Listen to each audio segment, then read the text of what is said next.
everybody. Welcome to another episode of This Is My Bourbon Podcast. I am your host, Perry, and with me, as always, are the other two Bourbon boys, the co-hosts of the show, Curtis and Swan. Guys, welcome back to the show. How are you today?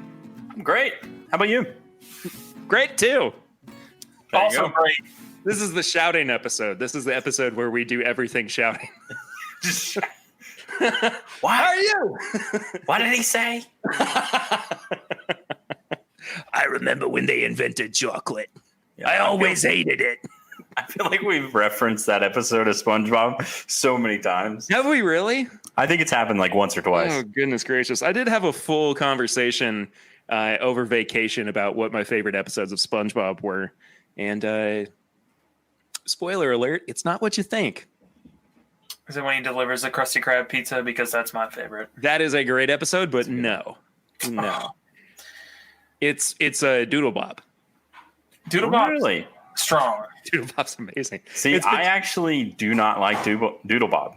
Lucy doesn't either. We were talking about that on vacation. She was like, I can't believe you love that episode so much. But the other one, and this is her favorite, and it's kind of tied with Doodle Bob for me, is Shanghai, where they end up on the Flying Dutchman's ship. It's the same episode with SpongeBob going, "You're good, you're good, you're good." Yeah, that's a good one. Yeah, that's a top-notch episode. Worst episode by far, Rock Bottom. Can't do it. Mm-mm. Oh, terrifying. Yeah, it's a tough one to get through. Fan. Oh, goodness gracious. All right. Well, let's actually talk about some bourbon. Why don't we? We are actually saving our Flying Blind for later on in the episode. We have a whole flight of bourbons from Wisconsin, courtesy of Bill Robarge, also known as Beer Lovers WI for Wisconsin on Instagram. And we really appreciate him sending us these samples. I'm really, really excited to get into some of these. Most of these we've not actually had. I think, of the three that are labeled with their actual brand, I think one of them I haven't had before, and that's the Border Bourbon. But I've had Driftless Glen and I've had J. Henry before. I don't want to spoil too much before we get into it. But yeah, two of them got some heat too. Yeah, right. I was just looking at the paper that he had sent, and I was like, wow, yeah, that's got some proof points there. I am really. Oh man, I wonder what the third one is. We still got to figure that one out. Yeah, we need to look up what the proof on Border Bourbon is. So we'll do that before we get to it. We got a lot of stuff that is coming at you in this episode, but we'll start out with what have we been drinking recently. So, guys, what you been drinking recently? I've been having a lot of Fighting Cock age-stated. Interesting. Yeah. It's good. I think I need to do a comparison with the one that's on the shelf now. Is that what is that, the 10-year? It's a 6-year. 6-year. Oh, okay. I apologize. I don't know why I thought it was a 10-year. That'd be great. Do they have a 10-year? No, I actually haven't done it. I guess I could put it up against the Henry McKenna. I mean, it's roughly the same. 101 or 103 proof versus 100, 6-year versus 10-year versus 6-year at that point. Yeah. Just try it out. Possible. Highly possible. What about mine? You? Yeah, I've been having we've already talked about it, but Larceny. Yeah, that's what we all three started drinking in the middle of the pregame chats, which I did not realize was the thing that the cool kids were doing until you both said that you were drinking Larceny. Yeah. And, some got it, some don't. Yeah, I don't know. I still have it. I still had it. I got it, man. I got it. It's multiple, here. Man. I also found out why I answered the way I did in the pregame chats. Oh. Yeah, he's hanging out right there. Yeah, you got the Joker on the sticker. Yeah, so we'll see. You should definitely look at that. If you guys don't know, we also do pre-show, pre-game chats for Patreon. You can check those out at patreon.com/mybourbonpodcast for as little as $5 a month. You also, I don't know if we've really talked about this too much on the main show, but we also stream or have been streaming our recording sessions as well for Patreon. And that's available for everybody. That's not just a certain tier. So you can go and check that out as well. Sorry, Kurt, I interrupted you on what you've been drinking. No, it was just Larceny, really. It's what I've been having. I've actually been having a lot of, I've been at a bunch of weddings and stuff. So it's been just a lot of beer lately, and I'm really glad to be back at at the bourbon world. Everyone I've been talking to are like, "Oh, this craft beer is just the best," and if you've tried this, well, you've got to go to the stout. And hey, man, you know that people are saying, like, they listen to us and they think that we talk the same way too. I mean, for sure, that is 100% thing that that people hear us saying. Yeah, but for sure. But I'm glad to be back in the bourbon. Yeah, hey, man, welcome home, I suppose. But you're in Ohio. You're not in Kentucky. Anyway, yeah. I am in the process of boxing up all of my bourbon to be moved out of what is eventually going to become the nursery in the house. And shipping it to Swan's house. I can't be more excited. That is not what's happening. It is getting transported to a different location in the house, where I hope that everything is okay with these bottles. I'm going to leave it at that.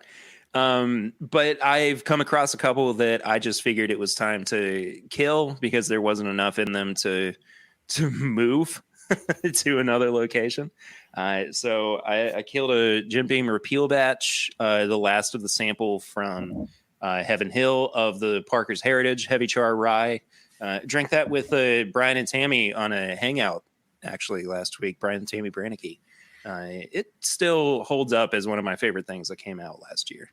So I like the idea of you being like 4 large samples deep and looking at the 5th one going, you're next. You're next. Just I'm taking you out. Are you ready? Aye, Captain.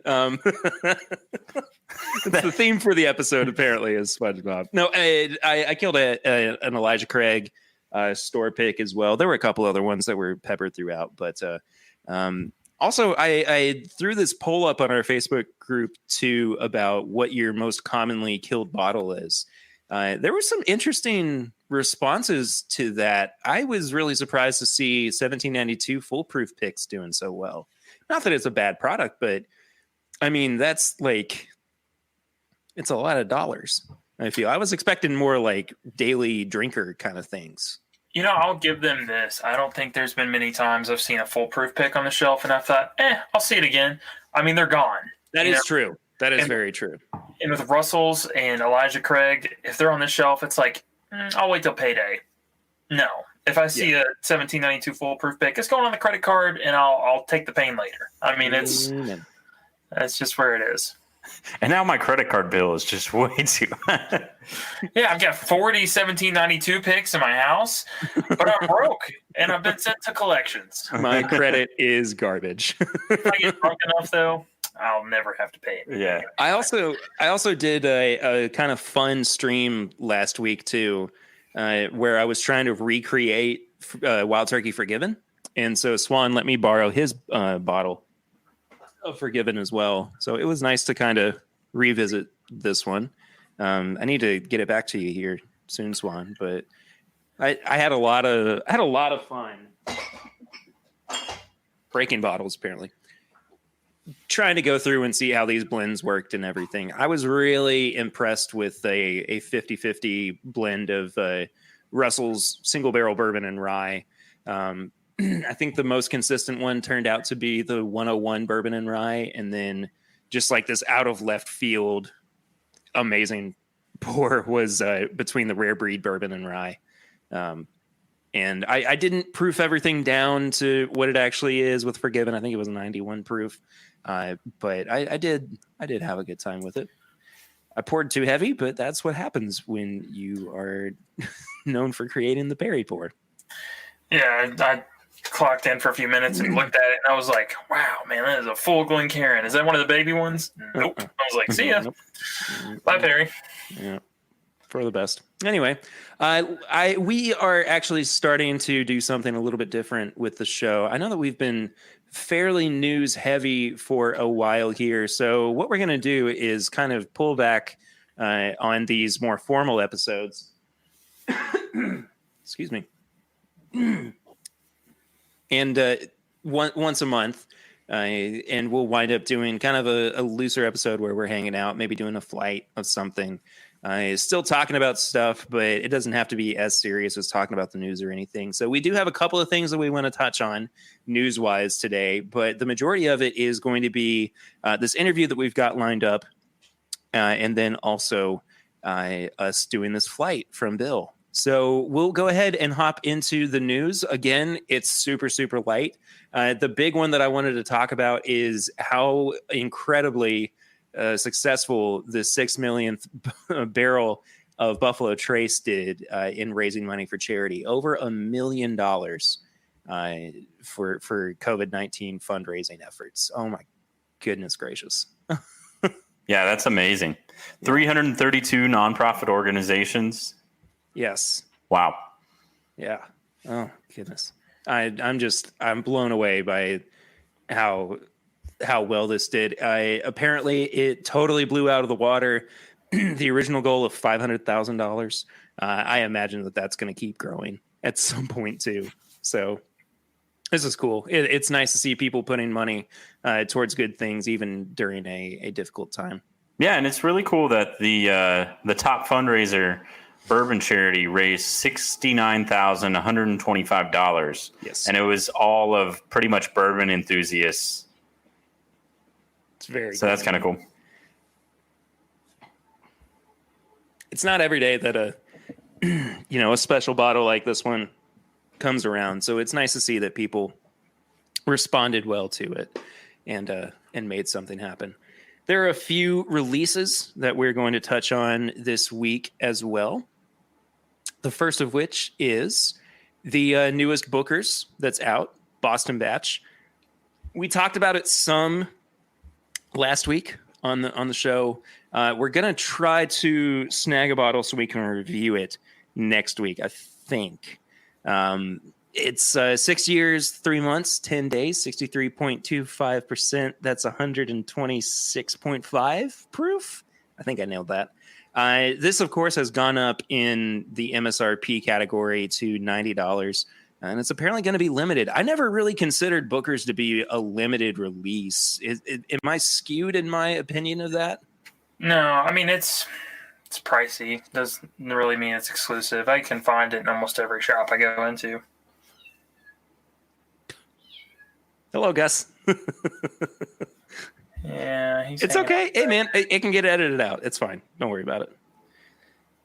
I know that Chad and Sarah on It's Bourbon Night reviewed this. They did an uncorking of it. I am really interested in doing our own review as well. After last year's kind of lackluster performance from Booker's, do you guys still feel like it's something that we should be trying to approach more? Because it's different every year sometimes, I feel. Sometimes I don't know what it is, but it's just a great year of Booker's picks or Booker's batches. And I feel like, and we always talked about last year that it was more of just, oh, well, that fell short. Mm-hmm. So I feel like it's might be redemption year a little bit. And maybe we got some good releases coming out. Did you have the Granny's batch? I have not actually had it yet. I need to try to get a sample from somebody to test that out. Oh, Swan's got it. Oh, there you go. Cool. I've got another ounce of it I can share with you. It's pretty good. It's really hot on the first part of it. It's really ethanol heavy. The nose is really good, but it is real peanut buttery. I enjoyed it. I think it's a lot stronger than some of the stuff they put out last year. They remind me of the 2018-03 that I got to try, the Kentucky Chew. Mm-hmm. So I mean, I'm fine with them returning to what works. It seemed a little odd to up the price after a resounding everyone just saying last year was okay. That seems strange.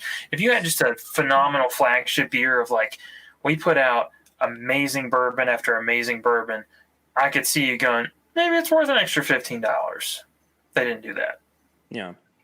It would be, I mean, in our scope of things, like raising the price of Elijah Craig Barrel Proof by $20 after a lackluster year. Mm-hmm. But even still, I mean, we'll talk about it more next week on our how hard it is to price and value bourbon episode. But I think that this is I'm still interested in trying this. I'm going to be a little bit more careful, I think, in where I actually pick a bottle up from. I don't think that I'm going to, hop over to the stores that are selling products at secondary prices. But even still, I'm looking forward to trying this. I'm never not excited, I would say, about the opportunity to try a new Booker's. But in this case, I feel like I've just been burned a couple of times, and I need convincing to come back. Yeah. And the upping of the price definitely gets you. Yeah. Some stores didn't get the memo on the price jump this time, because I went to one the other day and they had it for $66.99. Yeah, which is interesting. Sorry, I thought I was going to have to sneeze for a second. We are also seeing the release of the newest Michter's 10-year single barrel rye coming out here in this month, really. Again, 10 years old. It's a straight rye. It's going to be 92.8 proof. Jeez. I'm really good with this math thing, y'all. And $160. Going to be another limited release. Whiskey Advocate calls it a highly sought-after bottle. In the 2019 one earned them a 93-point score. I have had Michter Single Barrel Rye, and it's been a while. It's so good, though. It is a lot of money. It is not cheap by any means, but it's still good. I think it's something that I would like to, at least procure a sample of when the time comes. You did get some of the 10-year, right? I had like the 2018 that I got you. Yeah. Mm-hmm. That stuff is so good, man. The 10-year bourbon, that's stored away somewhere too. I don't quite know where it is. It's in a box. It's in a box. Put it in a box. Put a bird on it. For me, I'm the bird. You're the bird. And the last one that we're going to be talking about is the Garrison Brothers Honeydew, which is a honey-infused bourbon. Going to be widely available come August 2020. $90 a bottle, 40% ABV, so 80 proof. This is interesting. It's become more common for us to see these honey-infused bourbons as opposed to like a honey whiskey or something like that. Any interest in you guys in picking this one up? Expensive, too. Probably not. I mean, I've enjoyed the ones, like, I've got to try the Bellmead honey that they put out. It was okay. I mean, I get why people enjoy it. I can definitely see that being your flavor profile, because we've even talked, like, the Booker's 2018-04 had that, like, honey drip finish, and that's sought after for sure, but yeah. I'm not a big fan of it. I also don't put honey in things. Like, I don't have tea with honey in it. I just don't put honey in a lot of stuff. So I might be kind of skewed on that one. I think I'd be skewed as well, as I'm not going to be. I've never been like a honey alcohol like anyway. It just seems too syrupy for me. Maybe this might be a little different, but I'm not sure. It's just a little too thick usually for me, but. Perry likes honey whiskey. I was about to make this point that it's not that I like it. It's what I cut my teeth on when I was first starting to drink bourbon. Okay. So I could probably find some enjoyment in it, but for the most part, it's a pass for me. Unless I try it and it just absolutely blows my socks off. In which case... Sure. Well, that does it for the light news of the week. I'm going to go ahead and throw it over to an interview that I did with Barry Brenniger of the William Tarr Distillery, which is going to be a new company producing products here out of Lexington, Kentucky. We're going to get into the whole backstory of who William Tarr actually was and everything that he did for the bourbon industry in the early days of its successes. William Tarr is a super fascinating Kentucky piece of history. I encourage people to go back and try to learn a little bit about him. I'll try to make sure that I share links in the description of the episode as well, so people can check out some history of not only the man himself, but the distillery as well. So I'm going to go ahead and throw it on over to the interview and hope you guys enjoy. So I am super excited to welcome to the podcast, I would say kind of a behind-the-scenes friend. You haven't actually been on the show before, but I think this is an appropriate time to bring him on. He is one of the founders of the revived William Tarr Distillery here in Lexington, Kentucky. Please welcome to the show, folks, Barry Brenniger. Barry, how are you? Wow. Perry, I am great. Thanks so much for having me on. I am a fan. I love listening to your podcast, and the bourbon community is a small community here in Lexington, Kentucky. And what I love about it is, we know a lot of us. We follow each other, Yeah, and yeah. it's like we're instant friends when we get together and share a pour. Oh, absolutely. And I think that you and I very much hit it off. I think the first time that we met might have been Chad and Sarah's engagement party. Yes, and Uh, up on the roof. back, yeah. And I definitely felt like you and I knew basically each other from the get go. And so I'm happy to finally get to sit down and talk a little bit more about bourbon with you. We've not had a formal conversation, I would say, in a setting like this before. So I want to go ahead and tell everybody what's going on here. We're going to be talking about this.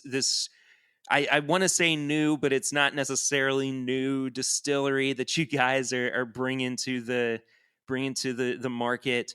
You very graciously provided some samples for me to try as well. I want you to kind of be free to walk people through the history of William Tarr, because I was reading about the history of the distillery and about William Tarr, the man himself, who was the founder in the late 1800s, and I am just fascinated by the history and the way that distillery kind of branched off into others, and how it was kind of engulfed by the other distilleries around here. So I'm going to give you the floor to kind of open up the information spout about what William Tarr is. Absolutely. Well, Perry, thank you.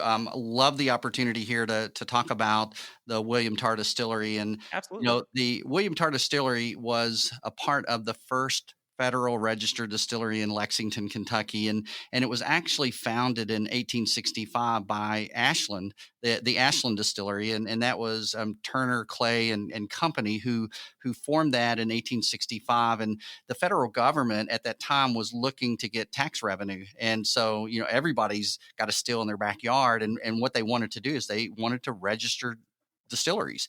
And so in the state of Kentucky, it was divided up into 5 regions. So each region had an RD1, an RD2, RD3, and so on. That's since been replaced with a DSP, distilled spirits plant. Right. And so, but back in the day, it was registered distillery. And so when the Ashland Distillery came out in 1865, there was a Lexington businessman, William Tarr, who bought the distillery in 1871. And William Tarr was just a terrific businessman. He was into agriculture and really turned that around for his family. And he was also into railroads. And I'll talk a little bit more about that. That was kind of his demise, unfortunately. But yeah. He brought out products. He kept the Ashland label. He brought out an old Tarr product, and he brought out the old Elk and Bell of Marion. I mean, there was probably about 12 different labels that, some have been reclaimed, but some haven't. And so what we wanted to do is we wanted to resurrect that RD1, that registered distillery number 1 in Lexington. And we sat around a table and we thought about the different names of what it should be. And you can imagine reviving the name Ashland might be a little problematic in a couple of different areas, but our trademark attorney said it probably wasn't. And he was actually surprised that we landed on William Tarr Distillery. But, I love it. We're telling the story of this man. We recreated an image of what we believe William Tarr looks like. And he looks like a gentleman, looks like a banker, looks like he's a pretty savvy businessman. But, Sure. What he did back then in 1871 is he continued to create very good bourbon and whiskey. And he had wonderful products that he put out there that everyone loved. He worked the distilleries back then. They some worked really well together, some didn't, but there was a lot of things going on, a lot of changing of hands of the distillery, and the RD1 was also a part of that, and I mentioned that William Tarr. Invested heavily into the railroad industry, and because he really he was such a great businessman, but unfortunately there was a lot of he was leveraged pretty heavily, and he convinced a lot of his friends and family to invest too, and he Mm. so he covered their short, and that's what really did him in, is that he was a man of his word, and unfortunately he had to sell the distillery at a significant financial loss to himself. And unfortunately, that was the downfall. But, there's such a rich history of labels that came out of that brand. And, the Manchester Street was just lined with rick houses. And, back Yeah. then they were storing, hundreds of thousands of barrels. And, while we'll never see that in Lexington again, what we do see is, there's a history there, and we're a little bit different than some of the other distilleries that have come out. I mean, we're a craft distillery. We're looking at acquiring enough new fill, so some contract distilling to make sure that we're able to support our labels. Right now it's a great story. Our problem is we just need more bourbon. We just need more whiskey, and we're working on that. We've got some consultants that are just super good, and That's fantastic. well, and you need that. We've Yeah. surrounded ourselves with people that are really good in areas that matter most. And our bourbon consultant, we have two. One is a 35-year Beam global operations person, and so Wow. he knows the industry. So he's No been kidding. able Yeah. to, yeah, he's been able to help acquire and make inroads in areas that we never would have. And so, due to that fact, we're going to be releasing two labels back to back, and I'm excited to share these with you. We can talk about it, and Hmm. some things, obviously I can't divulge. Um, Oh, sure, sure, sure, sure. but certainly our intention is to at least initially just use Kentucky distilleries, and bring a product out that's just Kentucky. But I think you and I both know that there's some really good bourbon and whiskey outside of the state of Kentucky. Absolutely, yeah, and it's interesting. We have this conversation kind of lined up for the podcast as well, about how the main contract distilling company seems to have kind of shifted. There seems to be a paradigm shift rather, at this moment. You're seeing less coming from MGP. You're starting to see more coming out of Dickel, Yep. down in Tennessee. Bardstown Bourbon Company is up and coming in that regard as well. So, yeah, I mean, there are definitely different places to be able to source that from. But I think it's really important in this case to be pulling from Kentucky to get the brand back on the ground. So I want to talk about one of these specific releases. Um, the Manchester Reserve from the distillery, 114 proof. I believe you said in our chat back and forth that this was a 7-year blend. Yes, that's correct. So we've got an 8-year rye and a 7-year bourbon, and those are blended together, and I just love the experience here, and I think I hope you're going to like it too. But I'm super excited. This is going to be so the Manchester Reserve is going to be our one that's going to be on the shelf for at least a year to a year and a half. We've got that much inventory. If we sell out, that's great. We do have some other aged spirits that are, right. They're going to turn 4 years here at the end of the year. So we will have some additional product that we can go ahead and bottle and put on the shelf if sales are brisk, which we hope. but we're obviously not gonna. We're gonna put this out just into the Kentucky area at this point. So you'll be able to find it on shelves in Lexington, Louisville, Northern Kentucky. Hmm. We're fortunate that we've got a distributor already, due to the strong relationship of our major investor, Mark Stoops, Coach Stoops, has with Republic. And so you typically don't get picked up by a major distributor early on as a craft distillery, but we were fortunate that Mark has such a strong relationship with Republic that they signed us up, and so now we've got a sales team of 100 and some odd salespeople that we're going to pump up and get excited about the brand. And so I think what you'll see is you'll see a lot of movement, at least initially, when we launch by the end of August. Hey, Barry, hold on just 1 second. I need to take care of something real quick. Okay.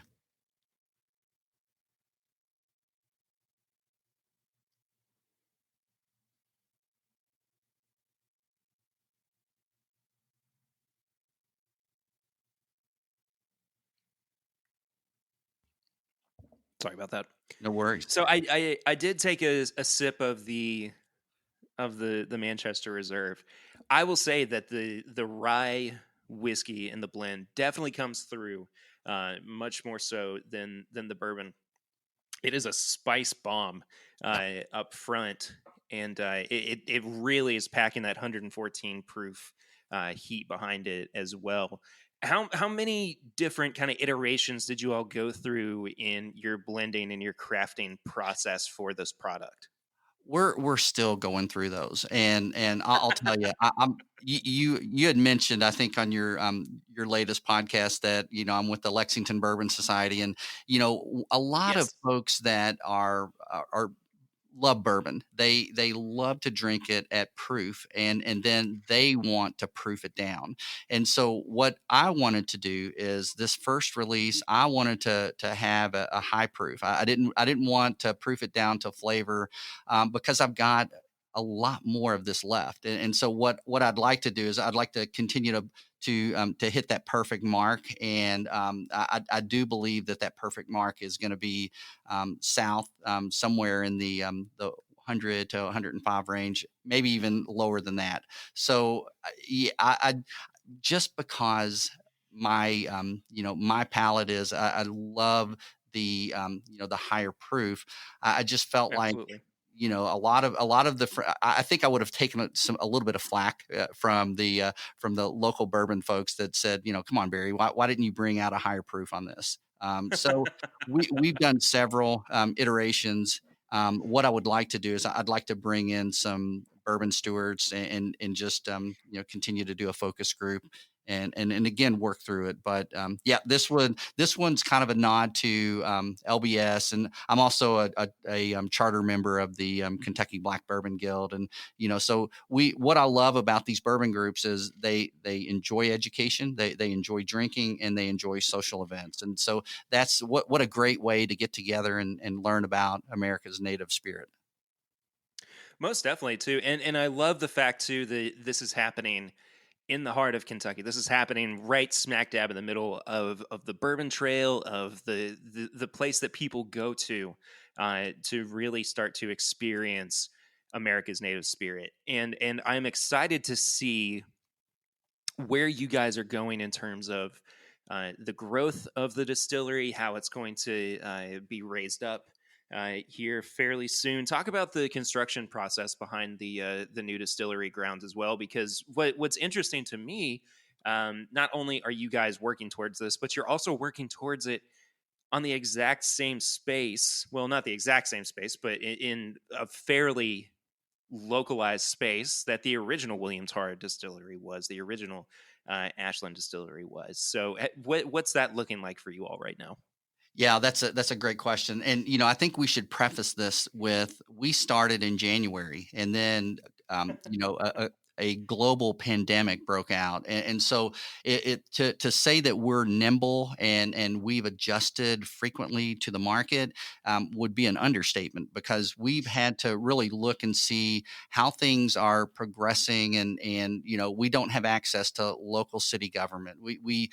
So we did have some areas where we had to readjust and look and see where did we want to end up. And so, as you had mentioned, the original bonded warehouse number one is Manchester Music Hall. So Hmm. that's the original building, and so it would be so nice to work with the current owners there to convert that into a distillery, and we're just not able to make that happen. We were just at odds from the standpoint of we just weren't. It's bad timing, and so unfortunately, well, I should say, fortunately for us, we have options. And so, in those options, we've talked to the owner of the Pepper Rick House down the road in the Yes. distillery district. And so, if most of the folks local to Lexington know that the Barrel House distilleries down there. James Pepper 1776 is down there, and a couple of breweries. So we're going to be in Suite 190 of the Pepper Rick House. So as you're going down Manchester toward the distillery district, it's that first suite on the ground floor. And so we're super excited. Our still's already there. We're doing fit up things now. It's going to take us a while to get our still there, but we anticipate having an NQ2 bar, and a gift shop, and just a fun walk up experience, similar to what you would see up in Louisville with the Urban Bourbon Trail. You know how many of Hmm. the distilleries have gift shops located up there. We anticipate this will always be there. This will be our idea of what the Louisville's gift shop bourbon trail looks like in the Pepper Rick House. So, even wherever we land on, and here's the thing, we're still in a global pandemic. Things are continuing to evolve. And so my background is I'm a business guy. I do digital marketing, and so I came at this from the standpoint of looking at it as a viable business. My experience when I was on the board of the Lexington Bourbon Society is I. And anybody that's a member really gets to know the industry folks. They get to know the brand ambassadors. They get to know the master distillers and talk to them, and the distilleries love these clubs because we're their ambassadors. We're the ones that are soaking up all this information, and then we're going out and telling other people about it. And so the what that experience helped launch me into was, we could do this. We just need to have the right people to bring back a brand like the William Tarr Distillery. And so we just surrounded ourselves with really good people, really good operational people, marketing people. We have industry insiders that are managing the supply chain for us. So we're not reinventing, we're not learning this, we're being taught this by professionals. And so if you think about that, we have the ability to. Right now, we don't have a ton of product that's sitting on a shelf that folks aren't able to get to. And I think there's a couple of things that happened in early this year. One was, I think it's Senate Bill 281 or Senate Bill Hmm. 299. Those talked about production levels for craft distilleries, and so what one of those um, bills did was they made a production amount increase. So every craft distillery has to produce at least 50 gallons a month, rather than producing one day out of a calendar year. So what that made us look at is that we have to make sure that we get enough of a production capacity to not have to worry about that one. A lot of times when craft distilleries come to market, they just bring this really small ornamental still, and they do contract distilling, and that's a great thing, because you got to have product to sell before you start putting down your Of own. course. So we knew pretty quickly that we had to have a solution that was going to get us to a production level. However, the other issue there is that we don't want to go into debt. We don't want to go into Hmm. the debt of building a production facility. It's just not the right time. And so we're comfortable where we are, as a craft distiller that is looking to forge partnerships with Kentucky distilleries. And I can tell you, from this side of it, everybody's been super friendly. They've been very helpful, when they can. The problem that we've got even now is that there's just not enough rick houses. We're producing so Sure. much, in so many barrels, that we've reached a point. There's rick houses going up now in Bardstown, in Midway, in I think in Frankfurt. So there's a lot more of housing capacity that is out there, and we need that because there's just so much more production that has no place to be stored, until we build those. What's that look like for you, rather, on a financial side? Because you were talking about, you didn't want to, of course, go into debt. You didn't want to go bankrupt through all of this. But not only are you, putting forth the funds to actually produce this, but you are also paying for the space in rick houses, correct? Yes, yeah. So anytime that you do, and so I've learned a lot in several months. But one thing that I've learned is that there's these bourbon brokers, and there's these Yes. entities that are laying down new fill, and so they are buying up production schedules. And so when that happens, then they go into the rick houses of the distillery that have put that down for them. And so you're paying a little bit more for a barrel. You're paying for storage. So per barrel, you're paying a fee for them to store that. And then of course there's insurance. You have to make sure that you're insuring your product, because accidents can happen, and Sure. and you want to safeguard that. So it's expensive. It's more expensive to go this route from the standpoint of getting that product. But it also, we're not going into debt building the DSP and Exactly. hiring people. That was kind of the conclusion that I was coming to as you were speaking, and I was like, oh well, there you go. That makes logical sense in this day and age.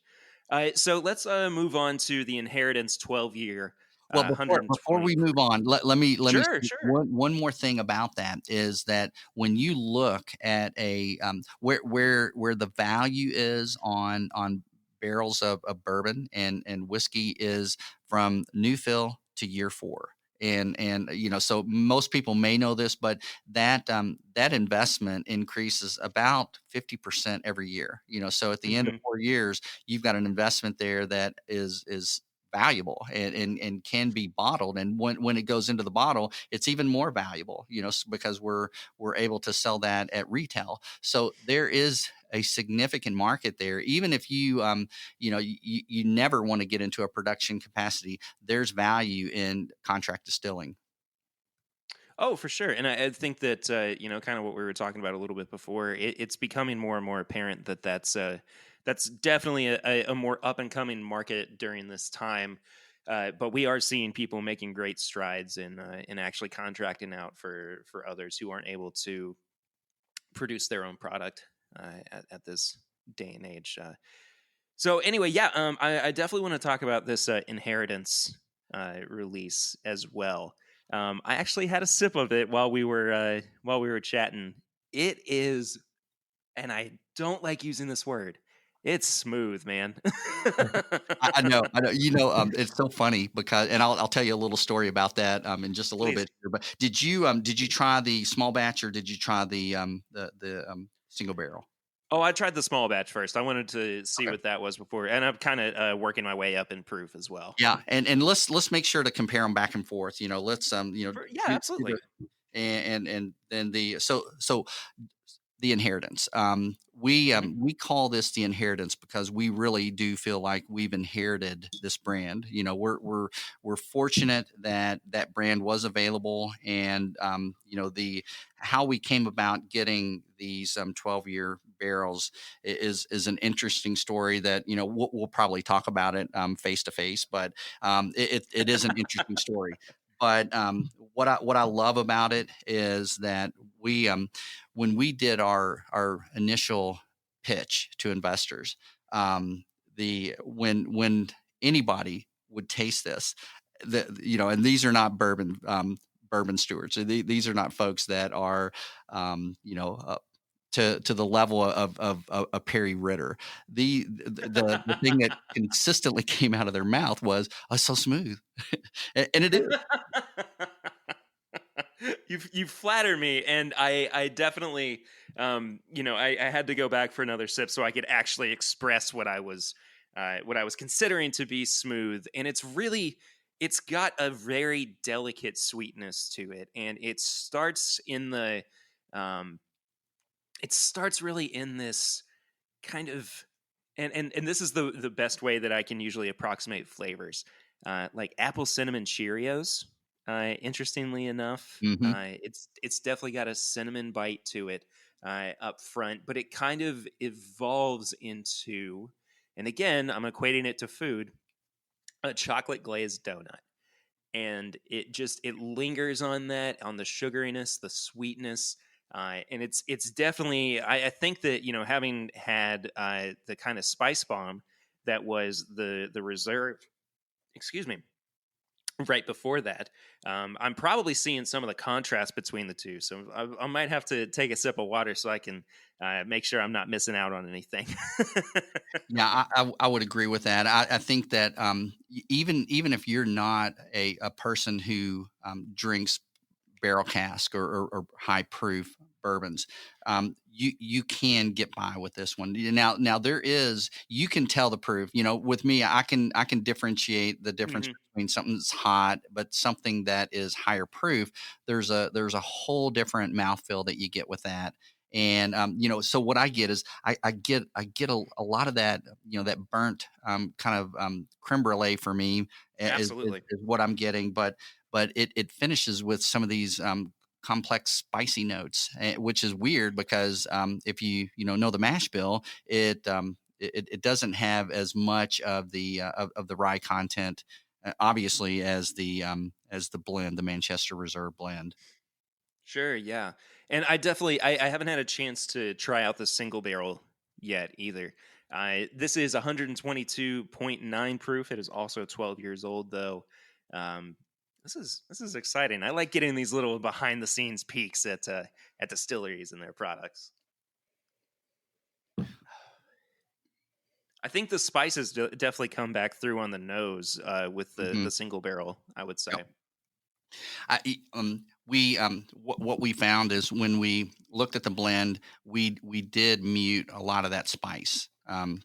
So when you go back Sure. and forth to the single barrel, and I should say that we have 1,500 bottles of the Inheritance, and we have 4 single barrels, and then we blended the rest of those the bottles to 120 proof. But I'm super excited about the single barrels because each one is just a little bit different. But we picked obviously the very best ones, but I'm super excited to release both a single barrel and a small batch in the 12 year.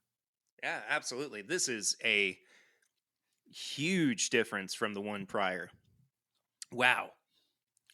Isn't that That incredible? is Hmm. that is really quite good. It is viscous. It has got an incredible depth of flavor. I mean, it definitely starts out with a um, kind of a carrot cake cream cheese Hmm. flavor to it on top as it starts to work its way down into some of the spices. But that is just extremely interesting.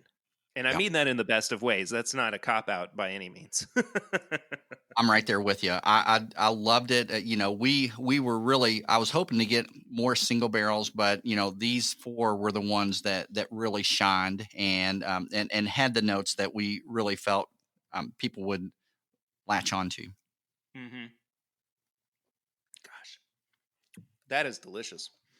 It's making me salivate a little bit too. I'll tell you.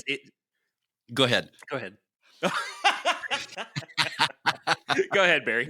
All right. So I'll tell you, delicious. I did a podcast and I had Abe Owen with Horse and Barrel Tours in Uh here. huh. and we were talking about he's got this Red Door Bourbon Club that he's trying to open, and unfortunately now's not the time to open up a club. Sure. I mean, we're lots of uncertainty, but he was trying to do it virtually, and I think it's still going to happen. But we were tasting this 12-year, and I brought a flask of it, and so we're tasting it and delicious. That I bet I said delicious in that podcast maybe 25 times, and I listened to it a couple of times, and I sent my editor a message. I said, I'm so sorry, you're gonna have to edit out about 4/5 of every delicious that I said. And she's like, well, you're gonna have to mark it for me, or I'm gonna bill you extra. So I marked it for her. That's fantastic. Well, I'll try to keep the deliciouses to a minimum for you, but I think that's a really good indication of what this product is.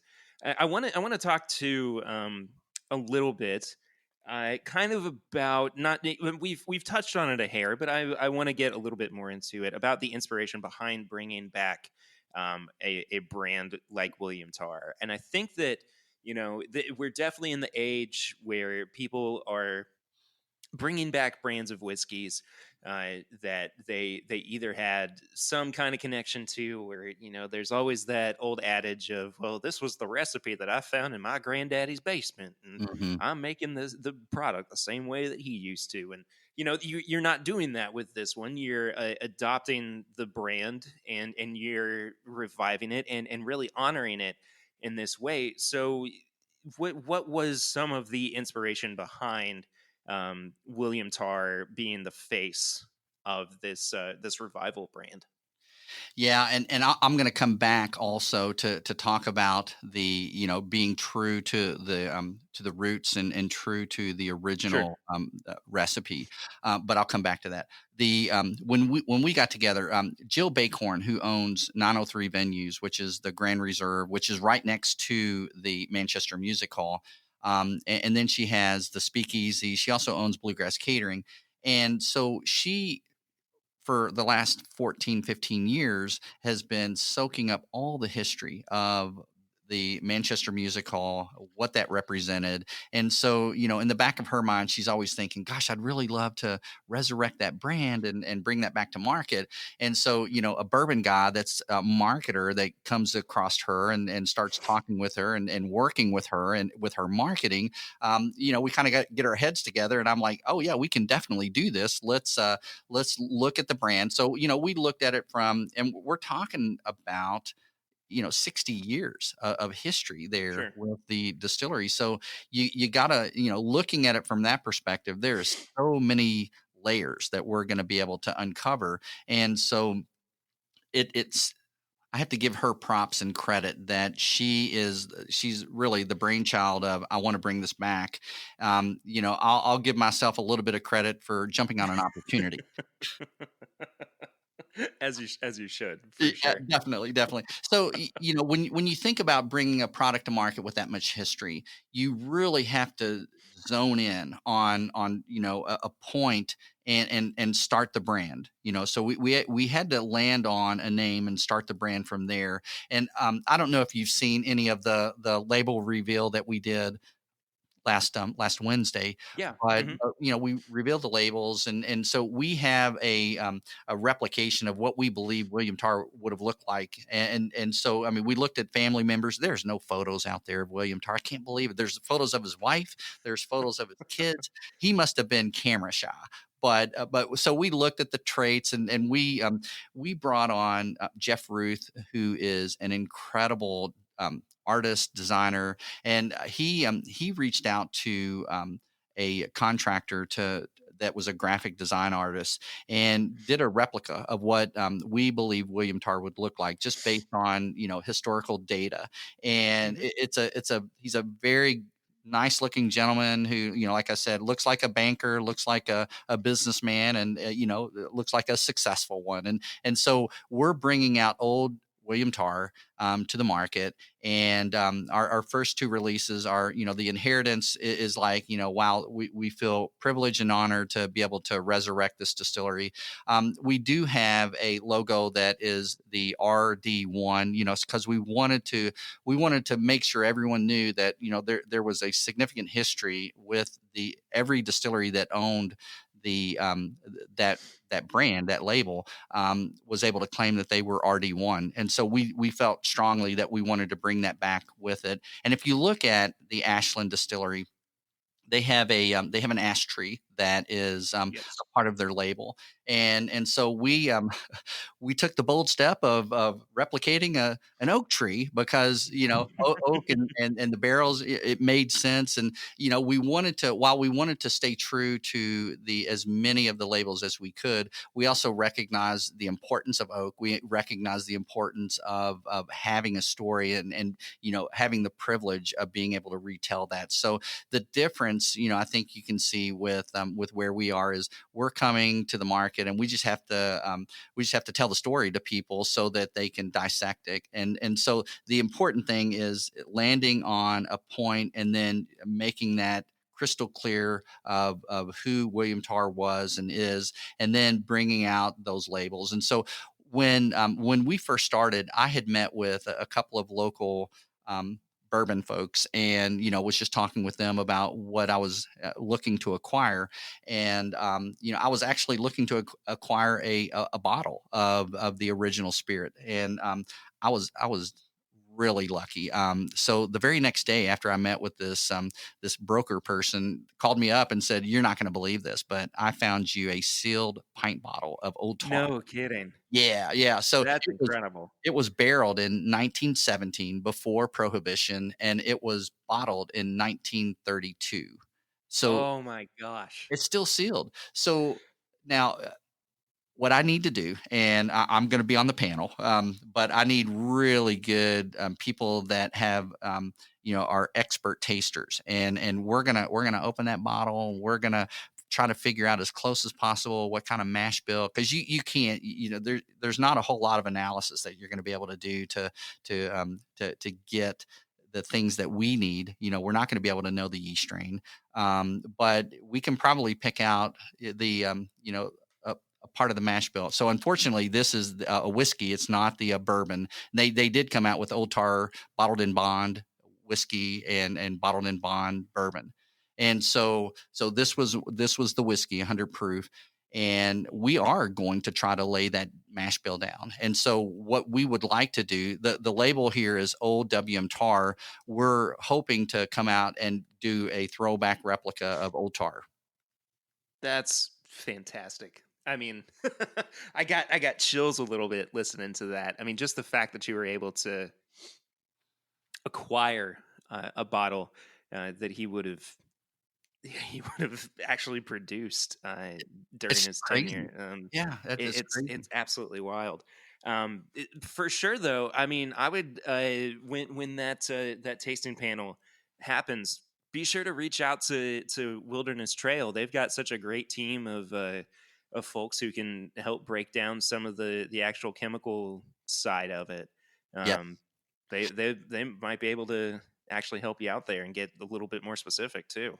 We had reached out to those guys, and it was in late January, early February, and they're like, "Yeah, we're busy. We're traveling. We're getting ready to launch another release another bottle, and we're going to TED Talks, but we'll get back to you." And then COVID hit, and not been able to follow up. But absolutely, a Firm Solution is a global Yes. company that located in Danville, Kentucky, Wilderness Trail Distillery. They do some amazing stuff. So there is the possibility that we can get more information than just tasting notes, but those tasting notes are going to be really critical Oh, absolutely. for the mash bill. You'll have to call up Fred Minnick and Marianne Eves as well to to break Yeah, that down for you. I would So love that. I have a question too about the label. We were talking a little bit about this label earlier. There's something specifically that caught my eye, and I wonder if there was any worry in including this pure Kentucky blended whiskey.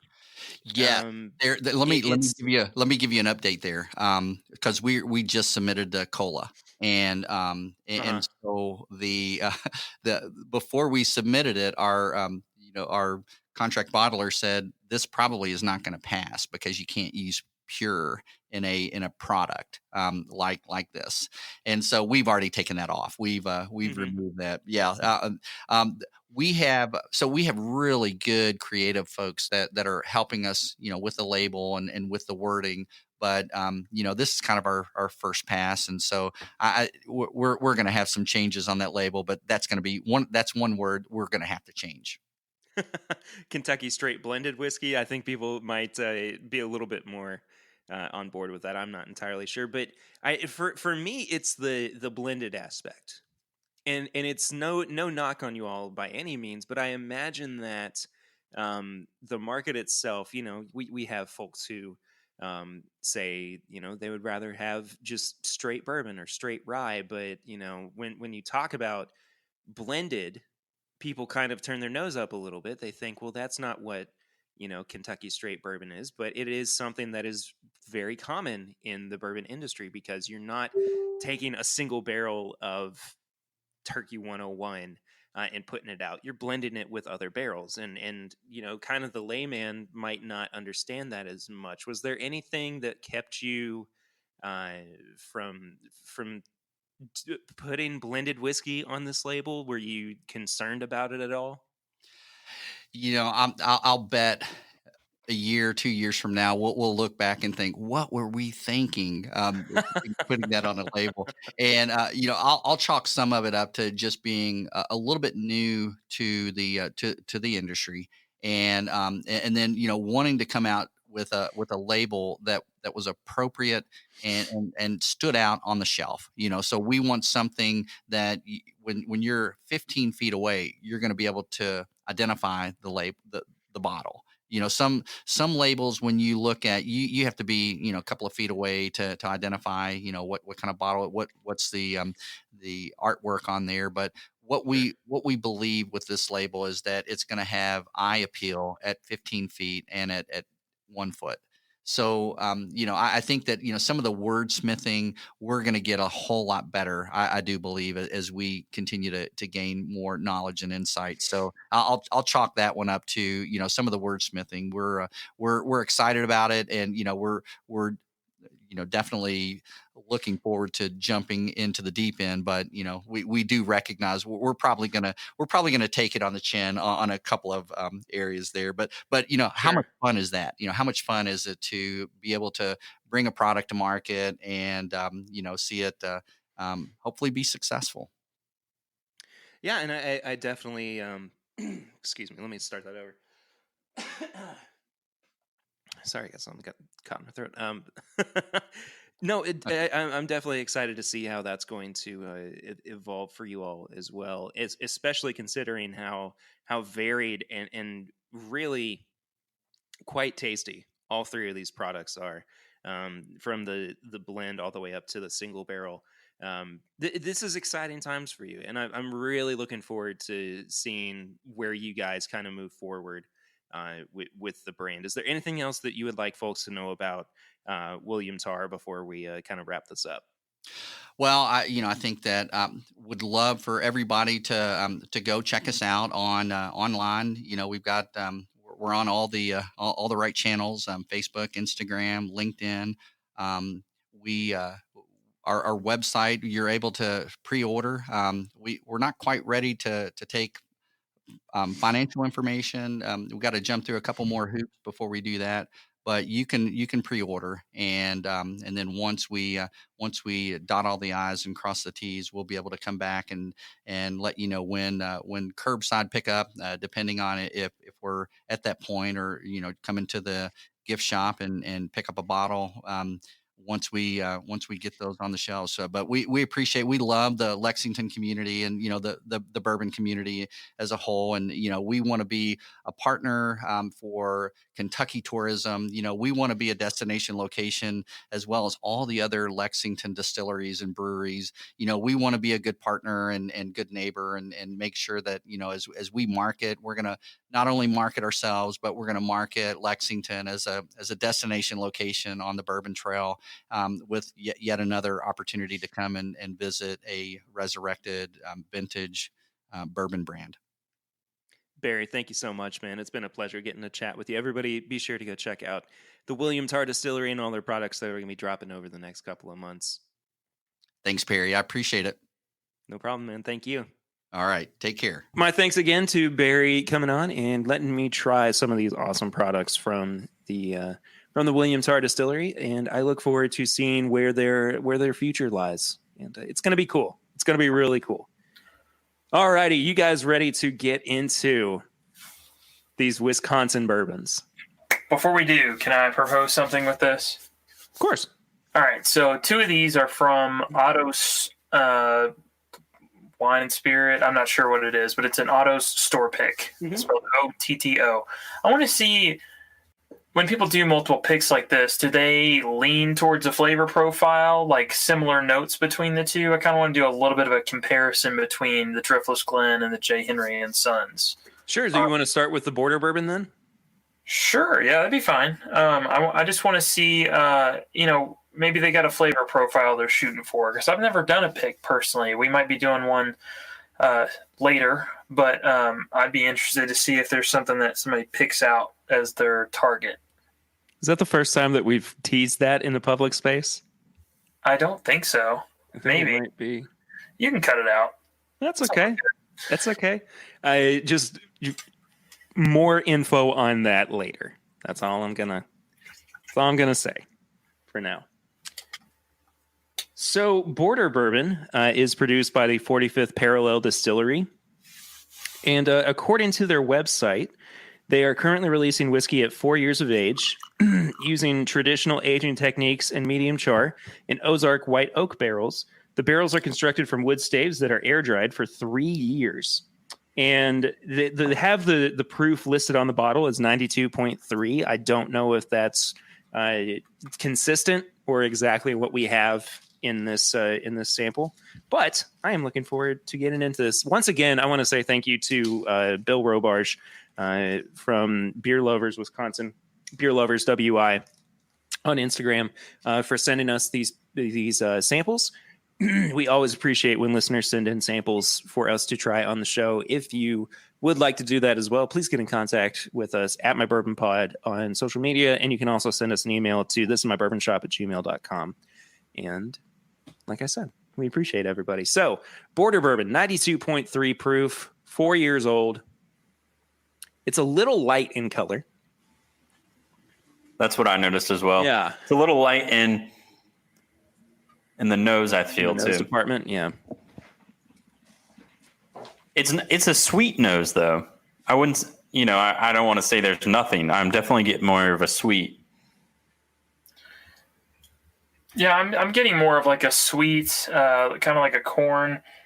It kind of reminds me of like that. You guys open that tin of the corn, like the popcorn that you get at Christmas, and it's got like all 3 of those in there.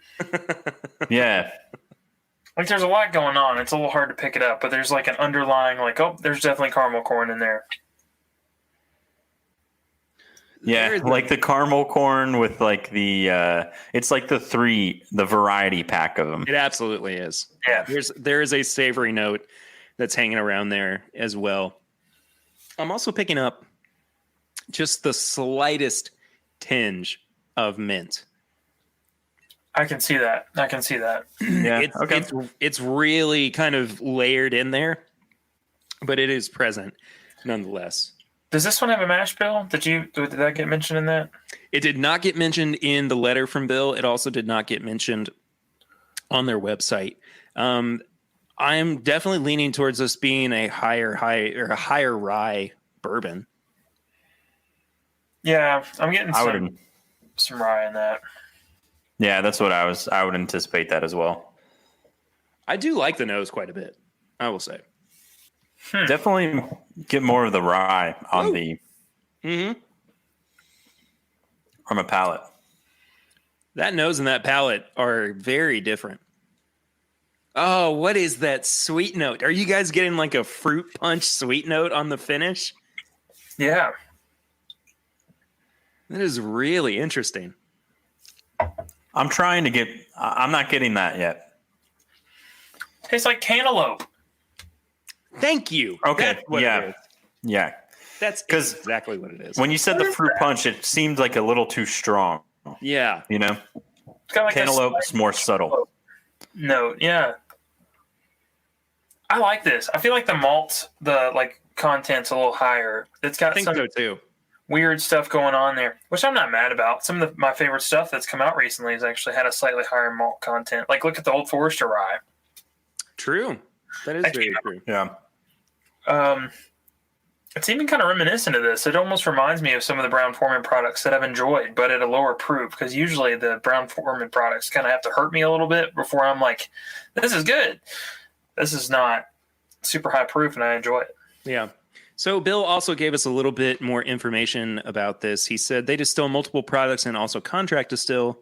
Outside of Border Bourbon, they also have a new Richmond rye and a Wisconsin wheat whiskey. Rumor has it that they produced the distillate for J. Henry's 5-year small batch. Not sure about the other variations. We do have a J. Henry product that we are going to get into. I have actually never tried J. Henry on the show before. I've been fortunate enough to hang out with Liz and her son Joe at a Whiskey Weekend. I've got Whiskey Weekend on my shirt, and I was like, "What's the name of the thing that I went to that I had so much fun at?" But anyway, they're really cool people. I'm excited to get into this product with you guys as well. Yeah. Right, but definitely the higher malt. Definitely getting that. I went back on the nose on this, and I'm getting more of a savory note now. Mm-hmm. I totally see that. This one's a good one to chew on. Yeah, You wouldn't think so, but like it's if you got let it in layers. your mouth, and it keeps coming up with new notes.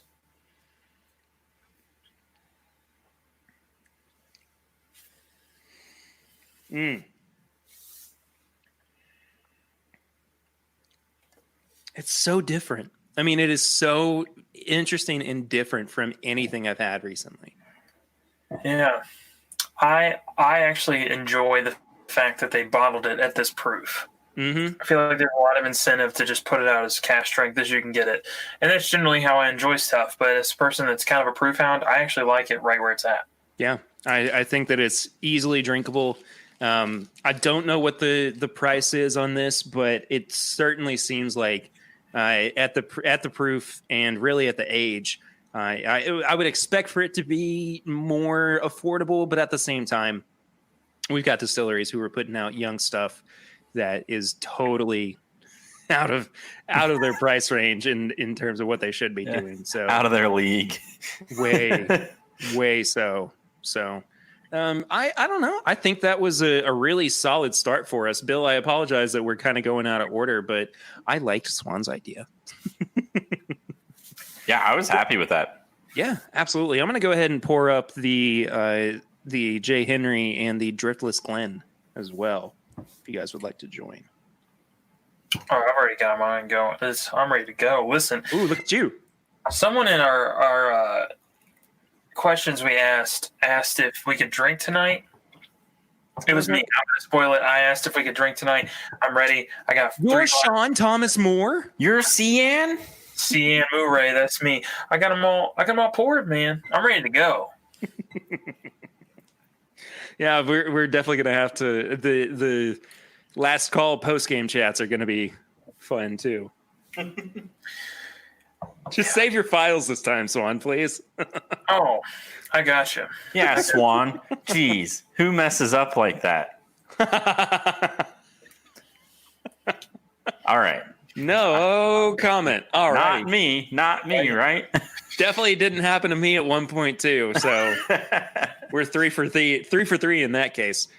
So I have got the J. Henry on my left, and I've got the Driftless Glen on my right. I don't know if you guys are doing something similar to that, but I just wanted to make sure that if we we were consistent in some regards. I'm going to go for the J. Henry first, if that's cool by you guys. Cool. Yeah, it's fine. I have it on my right, so we flip flop. no. But I know. No. I'm actually getting less off the nose on this one. I kind of am too. Same. But it's still pleasant. No, it's definitely pleasant. It's just not as I don't know. Maybe it's with the other one, I was enjoying having a little ethanol hit because at 90, what was it, 93 proof? Yeah, A basically. little ethanol at 93 proof is not going to hurt. Yeah, but I think that there's something to say about it being that subtle of a nose at 119.86 proof. That's true. Not getting the proof here. I think where this might get us is on the palate, is where you might get some of the heat there. I can tell this one's got a little more age on it. I'm picking up a little oak influence in the nose that I wasn't getting on the other one. The longer that it sits in my glass, the more I'm starting to pick up on it. Yeah. Oh, This that one is much more viscous than the other one. Uh-huh. It's got a great color Yeah. to it, for sure. It's got a dense nose. You can definitely tell by smelling it that it's going to have something kind of oily going on with it as well.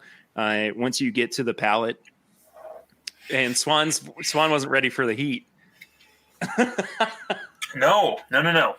Heat, no. Flavor, yes. It does have that kind of like, I'm going to say mint, but I don't mean minty flavor. I mean that kind of like weird rush that you get when you have a really, really minty gum and you can almost feel it like clearing your nasal Oh, passage. yeah, that's exactly what that is. It did that thing. It's the finish. That finish just like, Oh, you like breeze God. fire. It's like breeze fire through you. Mm-hmm. Can I tell you? This is now really only the third time that I've had J. Henry. Mm-hmm. Every single time, I am blown away by their products. Really and truly, I find them to be some of my favorite non-Kentucky bourbons. And actually, oh no, you know what? I apologize. I'm conflating the J. Henry with the Driftless Glen, which we'll get to in a minute. But there's good stuff happening outside of Kentucky. I think that. Oh, and the more I'm talking, the more I'm getting that mint flavor too. Oh man, that is straight up like mint gum through and through. It's a shoot. What's the big gum company? Wrigley?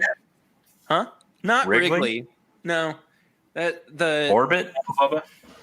No, doesn't matter. I'll figure it out. Okay. But We it's, looked at a lot of them. Just pick one. It's fucking. yeah, sure. But it's got like a spearmint flavor on 5? No, All right, I'm just going to give up now. I don't chew gum much anymore. I used to fairly often, but now it's just like This will be. I'm actually really excited to compare this with the Driftless Glen, like you were talking, Swan, because this was just between the 5-year and the 44-month,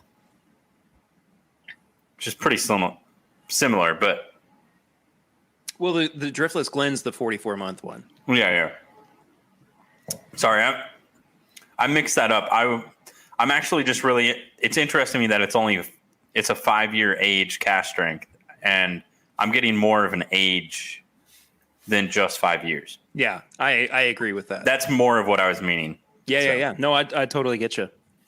I've never had a bourbon do this specifically, where I take a drink of it and I feel like instead of being able to chew it, it like almost evaporates on my tongue, and then I get the whole flavor profile, and I'm like, I need another drink. It disappeared. Like it's so strange. Yeah. I don't know. And I mean, I really enjoy the flavor. I don't think that's a complaint. Oh no, I want to drink more of your J. Henry and Sons bourbon. But I mean, it's different. Yeah. I really like it. I totally agree. It kind of leaves like a dry. I feel I usually you speak of like dry wines or something like that, but I'm getting a very dry kind of bourbon feel here. Yeah, and I don't think that's bad. There are people that No, I think that's like good. the dry finish. Yeah, like Chad doesn't like dry. Yeah, and I got to be honest, I'm not a huge fan of it, but if the flavor profile is strong enough, I'm not mad at it whatsoever. And this being so oily and dry is kind of a weird contrast, but it's the flavor is just so good, and it's hard to peg what I'm really picking up, to be honest. There's just a good amount. Like, I could probably drink this, I've said it before, 20, 30 different times and get something slightly different every time. Yeah. But it is consistently good. I'm gonna say that. I think that it has some really, really cool things going on with it. It's easy for us to go, it's good at 5 years, but what's it gonna be like at 6 or 7? But I am curious as to what this would taste like at a slightly older age. Yeah. That being said, doesn't need it. It's still great. This is a really good single barrel. And that was the point of my comment before. I just got mixed up on what I was trying to say. No, you're was good, man. that it tastes like what I would imagine an 8-year would be or a 10-year would be. It's got a lot of oak influence for its age. Yeah. I don't know. If I had to peg down some flavors for this, I'd probably say like really high kind of dark chocolate, like percentage-wise dark chocolate and honey. I think you have to definitely acknowledge the mint in your tasting notes as well. Yeah. But I 100% agree with you. There is a light note of citrus kind of towards the back end of the palate as well, kind of as the finish is petering out too. Sorry. Hi, other Gus. Yeah, that's Gus. That's okay. We've dealt with our fair share of dog barking interruptions. I am so unfazed by it anymore. Yeah. Overall, I think that this J. Henry pick, just solid through and through. Very solid. Really. I am looking forward to rediscovering that I have the sample bottle eventually. I wish that J. Henry was more available because I would like to get a bottle in store here in Kentucky as well. Yeah, that's kind of what's like distribution on this a little bit. Not this specific, but just like J. Henry. Yeah, generally it's not in Kentucky from what I remember. Okay. I think it's some more northern states. There's a chance that it might be available in Tennessee. I can't remember for sure. But I don't think that it's quite made it here yet. Here for me and Swan, not you. Yeah, and I also want to add too. He put a note with this. He said that they've won too many awards to mention. San Francisco World Spirits Competition, and also it says that they just put out a 10-year anniversary bourbon, which is a blend of 5 to 9-year-old casks. That sounds interesting. I mean, again, the 5-year-old, perfectly fine, nothing wrong with it, but that sounds interesting. I don't know. I do wish the distribution was a little better. I mean, I think they do too. Why wouldn't they? We've got connections. We can definitely ask them what's up with that. We've got the connections. So we'll find it. We'll find out. How about this Driftless Glen though? Driftless Glen. Sounds like what you say right before you're about to go out on stage and Driftless Glen. Driftless Glen. Driftless Glen. I like the nose on this one quite a bit. Me too. There's a hint of like a potpourri note. Yeah. But it's also got kind of like a meaty punch to it on the nose as well. If you had told me that you had already made an old fashioned and you handed me this, I might believe you. Like it does have quite a bit of a sugary nose. Yeah. I'll be honest though. I've not had Driftless Glen in a long time. God, man, that is hard to say. Especially after a couple of glasses of bourbon. Yes. I don't know. I don't get much like age on it. Like it says it was aged 44 months. I don't get like a young note. and I don't get a overly aged note. I just get nothing in the age department, which is strange. I just like it, man. I actually picked up a note of almond butter too when I was kind of taking a deep dive into the nose. So I'm curious to see if that comes through on the palate. Yeah, I get the almond butter. I'm also getting some of the saltiness of like just an almond in general, like a salted almond. Whoa! There's a bourbon I've had that tastes just like this, and it's impressive that they did this in 44 months instead of 10 something years. Wow. What is this one? The Jefferson's Voyage 10. Ooh, yeah.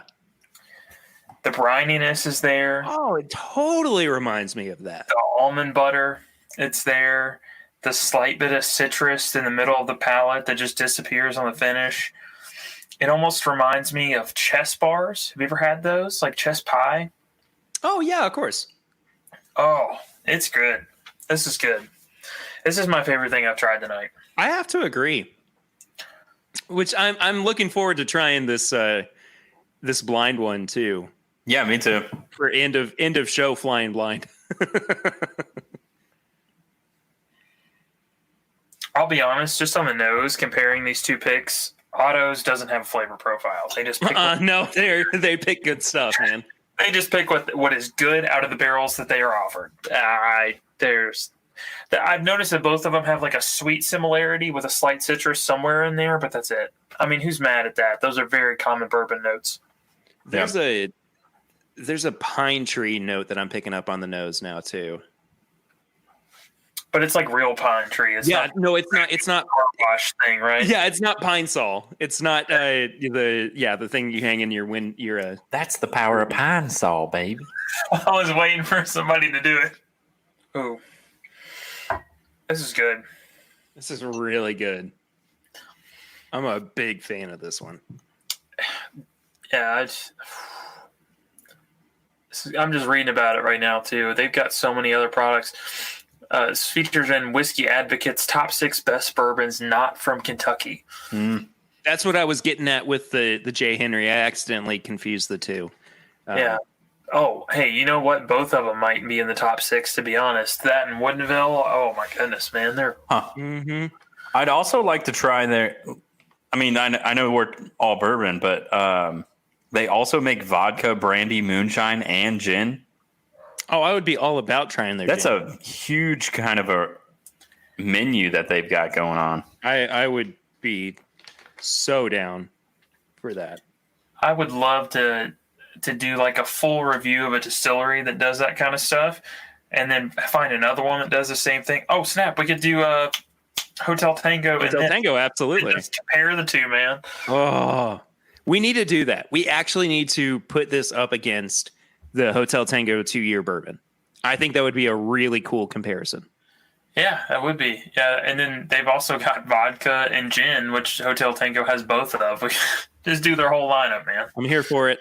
I'm totally here for it. I have actually been drinking. I don't even know if I've talked about this on the show. I've been drinking more gin and tonics. Oh, okay. Too. Yeah. There's something about the weather where I've just been in the mood for, not a super heavy drink. Bourbon can be super heavy, of course. But that being more said, of a summer drink. Yeah. That being said, lighter. I still like taking bourbon out to the pool. That's fair. That's all. Yeah, I do like being that guy. I do. I like being that guy. Okay. No, I'm serious though. Like you walk out to the pool, you're kind of that guy. You have to admit, you kind of are. Like you walk out and it's 90 degrees, scorching hot, and you're like drinking bourbon, and all the people are like, you're like, get off me! I like bourbon. Okay, just leave me be. You're like sweating in the pool. Yeah. I feel like Kurt's one of two guys. Is either the guy that brings bourbon to the pool, or he shows up with that giant margarita mixer and he's like, all right, let's get it started, you guys. And he's just going nuts. There you go. Yeah, it's one of the two. It's either bourbon or margaritas. That was easily your best wedding present, right? It wasn't a wedding present. I bought that. Oh, yeah, you bought that yourself. That's right. I forgot about that. No, I bought it for an anniversary present for Allie. Amazing. Yeah. All right, you guys ready for the latest flying blind ever? Oh, Yes. yeah. Let me finish one of these. I only brought 3 glasses. So this is a blind sample that Bill sent to us. All right, we doing blind then? Yes. We actually have, oh my gosh, we have a barrel rings. No way. I'm not kidding. This is the first time. This is the first time in forever. So I'm looking forward to getting to that eventually. What did he give us in this blind sample? I guess that's the whole point, but like, What is this? What? getting nothing. Yeah. Ow. I might as well be sniffing an empty glass. I am getting a very general like rick house smell from it. It really reminds me, and it could be that it's lower proof than any of the things that we've had, especially the previous two. But it has just kind of this general air for me of oak and bourbon that's left the barrel. I think I figured out my problem. I accidentally brought 3 glasses, and one of them is giant, as you can see here. So I accidentally put it in the large one here. That might be me. I will say it does smell like it's a little bit lower proof. Yeah. I kind of want to say like lower age too. I mean, I don't know if it's age stated or not. But... Woo! Oh wow, That's what does that mean though? It's Oh, gosh. okay. Okay, so there's a You're mental supposed to exhale, Swan. there's a mental preparation with every bourbon where I'm like, okay, well the nose isn't too proof heavy. I don't need to like prepare myself to drink liquid fire. This one, I feel like the proof's up there, or it's young and it's just got a lot of ethanol going on. I did not prepare for it. I'm gonna go with young and lower proof. I think it might be deceiving us, but just slightly. I think that it could be in the 100 proof range. I don't think so. Really? I don't know. I feel pretty. I don't know. This feels like a little bit of a value bourbon for me. Like I think he started us with these 120 proofs, and there's something. This is benchmark. I think he's tricking us a little. I don't know. I'm just saying. It could. I mean, it could totally be. I don't think that it tastes like it's limited edition. I think that it definitely has a more everyday quality to it, but I could see it really, really tricking us. It kind of reminds me, just slightly, of a Buffalo Trace barrel pick. Okay. I think it's got similar notes to it. Whether or not this is actually Buffalo Trace, I don't know. I mean, it could be it could be anything. Who's to say? I mean, like, it's hard to postulate about this kind of thing. That is tough. I can see it in that realm. I definitely think it's in that, like, nothing special, but more of a, this is like a standard, or this is a, maybe a pick of something. I don't know. Like I said, it's from the antique collection, you know. Dude, if it is, I'm so off. I would feel so bad, and Me like too. that is something that I feel like would totally happen to us with this. Swan, you're still you seem like you're processing it still. What are you feeling? I feel like it's a weeder. Really? I guess let's kind of get. So, what kind of flavors are you getting on the palate? Would you say? For me, let me go back. Baked bread, like freshly baked bread.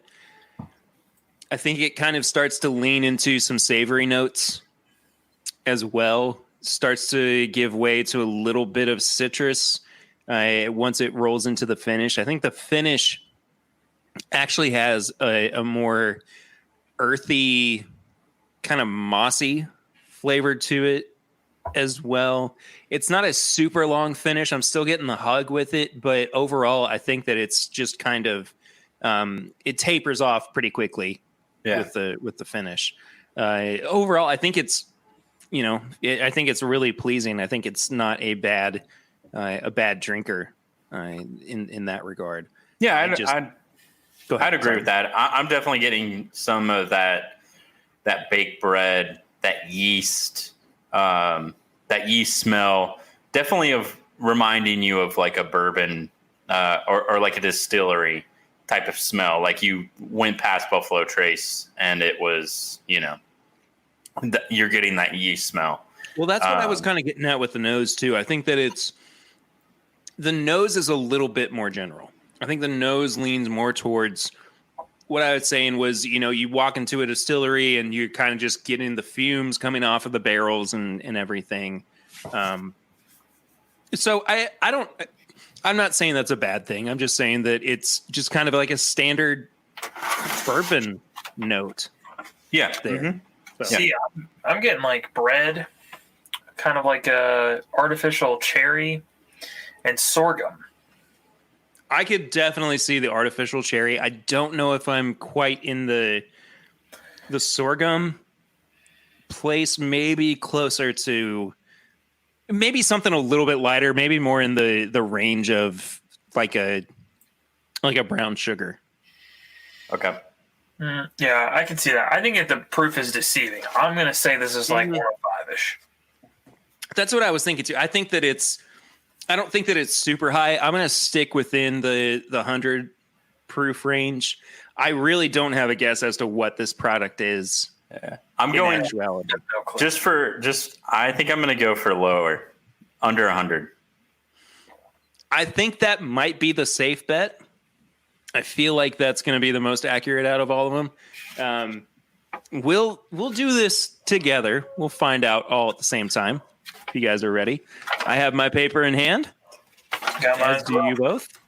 All right, you ready? Yep. Let's go. Right. 3, 2, 1. Let's find out. Swan, you hit the nail on the freaking head, dude. Yeah. I've had Breckenridge. All right. Breckenridge. Okay, so it's Breckenridge High Proof Blend, 105 proof, blend of bourbon whiskey aged at least 2 years. And Bill said he got this bottle on clearance for the price of $10. No, that's awesome. Part there. Got this bottle clearance for the RIP price. The rest, the pennies over cost shelf. Yeah, exactly. Yes. I don't know if I've ever actually had Breckenridge. I've had Breckenridge quite a few times. They're very known for being kind of honey heavy, not a whole lot of barrel influence. It's a blended whiskey, and they're out of Colorado. I enjoy some of the products. I have. I take that back. Right. Yeah, Chad let me try one of his picks, and it was pretty good. They've done pretty well in some spirits competitions here and there, but it's generally considered to just be meh. Nobody really buys it. It sits on the shelf. But I don't mind this one. I thought this was actually kind of good. Am I crazy for thinking that? No, you're not. I mean, it's a 2-year bourbon or blended whiskey, and it shows. I don't think there's anything wrong with it. It's okay.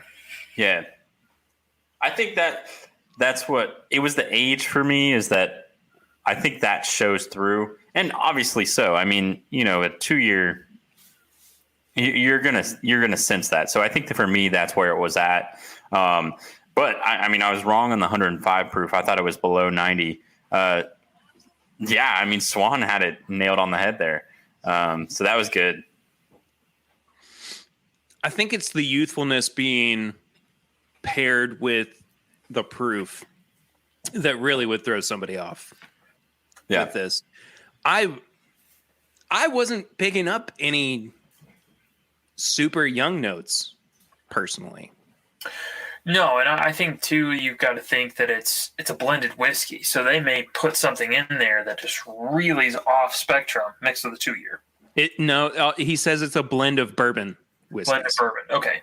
Yeah, but still, it's a blend, so you could still have like a 2-year in there, and they're going to call it that, right?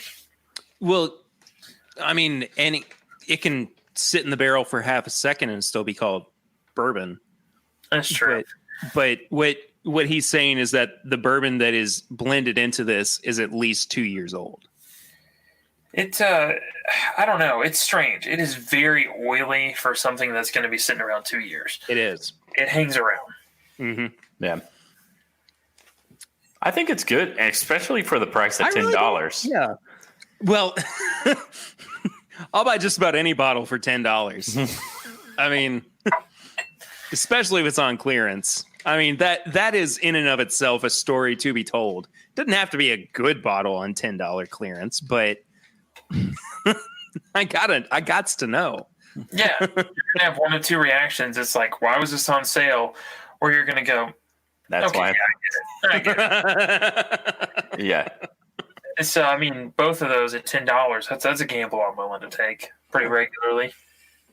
For sure. So again, I want to say thank you to Bill, Beer Lovers WI, on Instagram. Thank you so much for sending us these samples. This was a really, really cool little flight that we got to experience here tonight. Guys, we haven't done this in a while, but we actually have a barrel rings tonight. I am super excited for this. Anybody want to guess who it might be before we get into it? I hope it's Papa Ritter.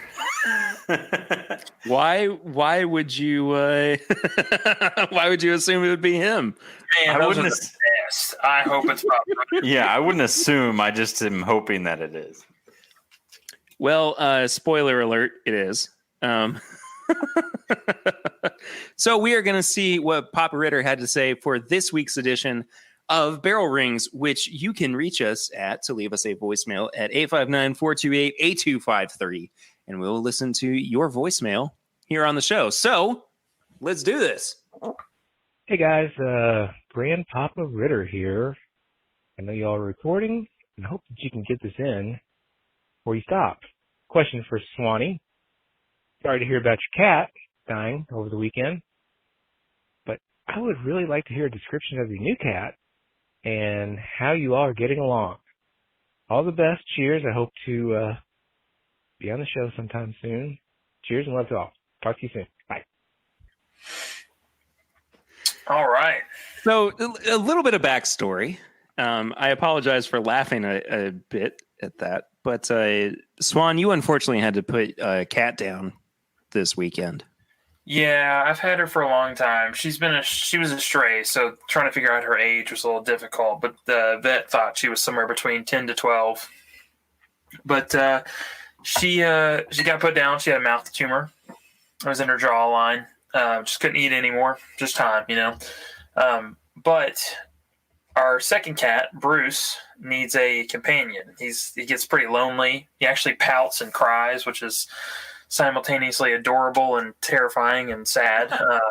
But we went to the Lexington Humane Society, and they were doing adoptions for $20 to $25, depending on the animal.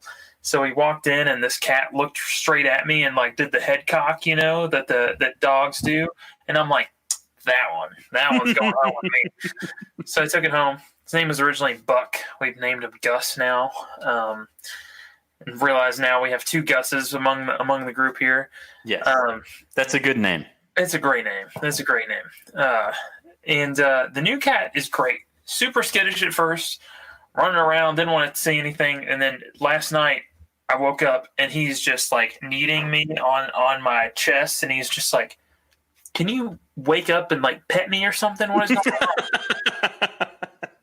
You just adopted me. Give me attention." And I'm like, all right, cool. And so I hang out with him for a little bit and go back to sleep.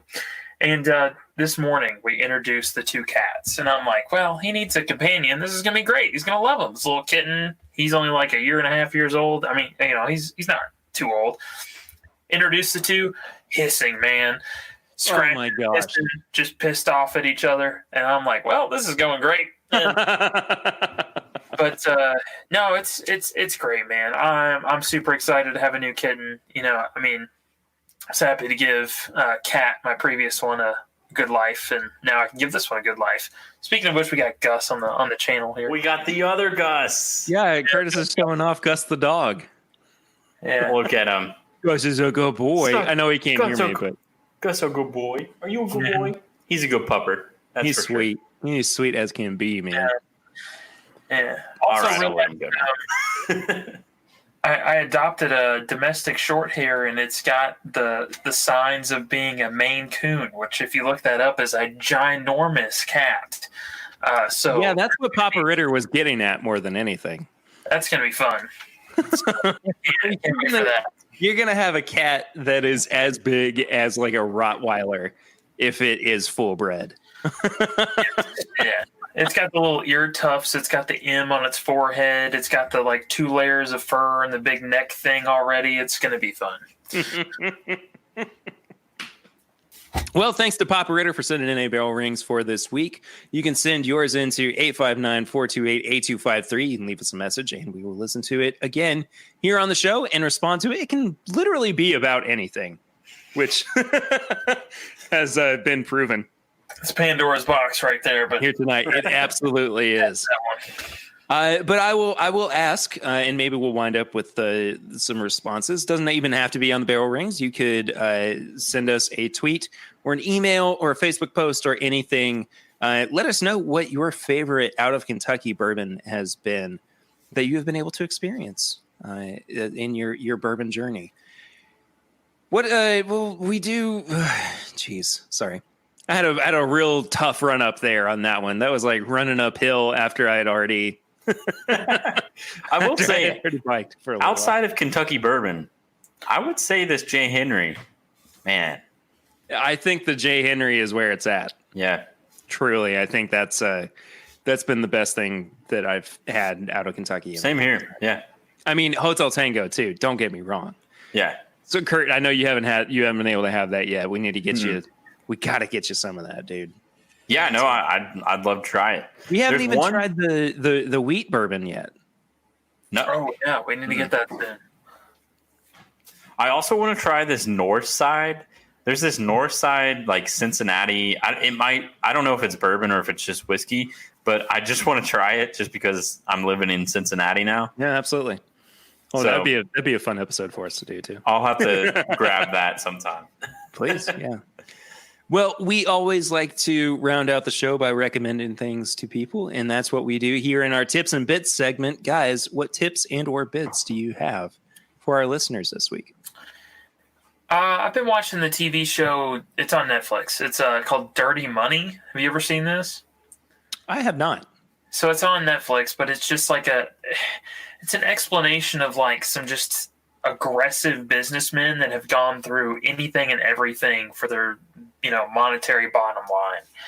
And some of it is just an absolute exposing that person expose kind of thing. Right. And some of them are just wild. I found out that Canada at some point has apparently regulated the amount of maple syrup so that they can keep the price just like oil, which is strange. I mean, it's just weird little things.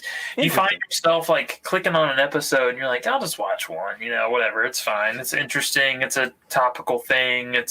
And you start watching it and you get halfway through and you're like, it's been 4 hours. I've watched 4. What on earth is going on? and some of it, granted, is very tinfoil hat. And then some of it is very okay, this is plausible. I get it. Sure. So it's definitely worth giving a watch. Gotcha. Yeah, so for mine, Allie and I, we recently have started an aquarium. Interesting. Yes. It hasn't been going great for us so far. Oh no. Oh no. We have had a fish die. Okay, when you say recently, how recent has it been? It's probably been about, I don't know, 2 to 3 weeks or so. So we're still learning some things here. Like,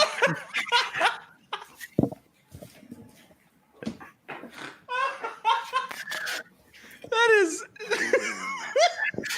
Just sip the bourbon, man. Just that's not enough time, dude.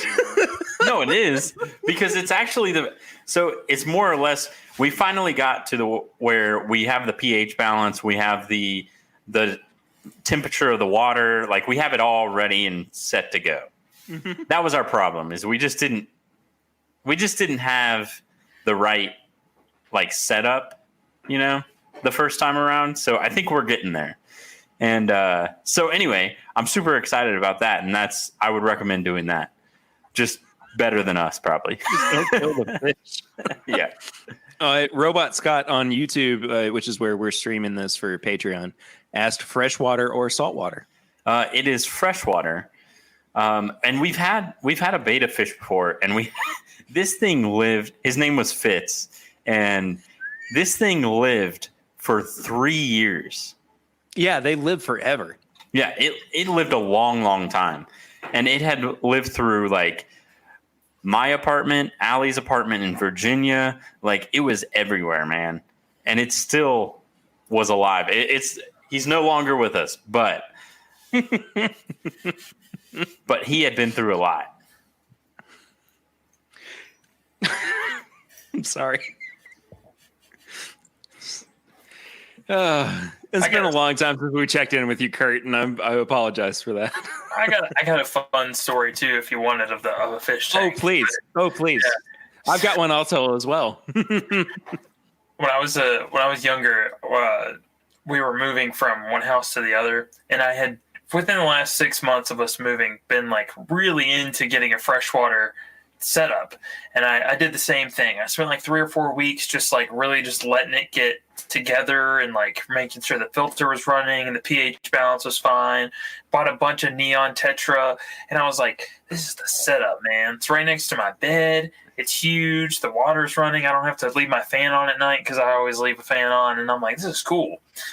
And then I was like, all right, it's moving day. Turn the thing off. And I was like, as soon as I get home, I'm going to plug it up and make sure all the fish are good. And of course, it's full of water. So I drained some of it, and I was like, it'll be fine. I'll fill it back up slowly and let the pH balance get back. And my dad picks it up out of his truck at the time, and he gets about halfway to the garage. My dad's a bigger guy, so he's walking it. He gets about halfway to the garage, and I turn around, and he just drops the whole thing. Oh, no. Oh, no. So I looked like 20 neon tetra just on the sidewalk, just flapping around. And I'm like 14, so I'm just devastated, man. This is my first pet, and I had 20 of them. They're all gone simultaneously. Oh my gosh. That's terrible. And I've yet to have a fish since. Cannot do it. Oh my goodness. So, see, I had one fish. He had 20. All I've got to say. Listen, I'm taking the pain off you, man. I'm the killer here. At this point, I'm a fish serial killer. Yeah. So, Kurt, Robot Scott, if you have any advice for us.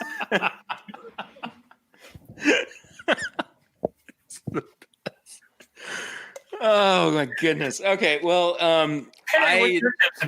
my tips and bits are as follows. I have not actually listened to it yet, but I am probably going to be getting into Ray LaMontagne's new album. It just came out like this past week, I think, maybe or within the month.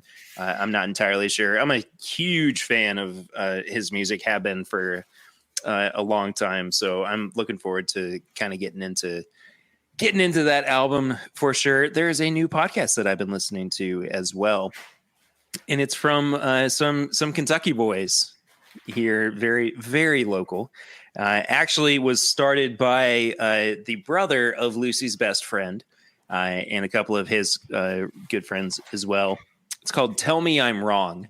And they basically just debate a topic for a while. And it's just really fun and funny to hear guys go back and forth about, meaningless stuff. Like their first episode was, what would be the worst TV show character household to be stuck in during coronavirus quarantine.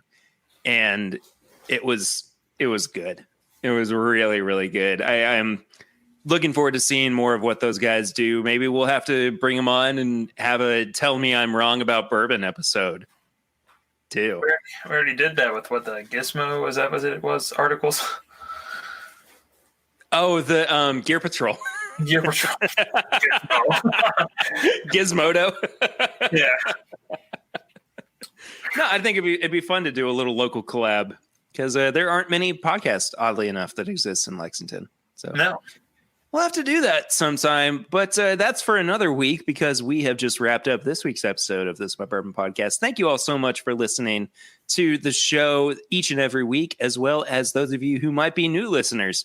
I have no idea if you have even made it in to the show this far, being a new listener. But you know what? And that's what this fourth loose episode of the month is supposed to be about. We just, we're not taking ourselves as seriously as we normally do. So on that note, where can guys, only guys, not Guys ladies. and girls. Yes, where can people find you on social media is what I was trying to ask there. I'm on Facebook and Instagram at My Bourbon Finder. Hopefully I can sign into Instagram here soon. You got a new phone like 3 weeks ago and you've still not logged into it. Listen, man, it's been rough. Fair enough. Kurt? On Twitter, you can find me at Kurt_Con15 and Instagram at KurtCon.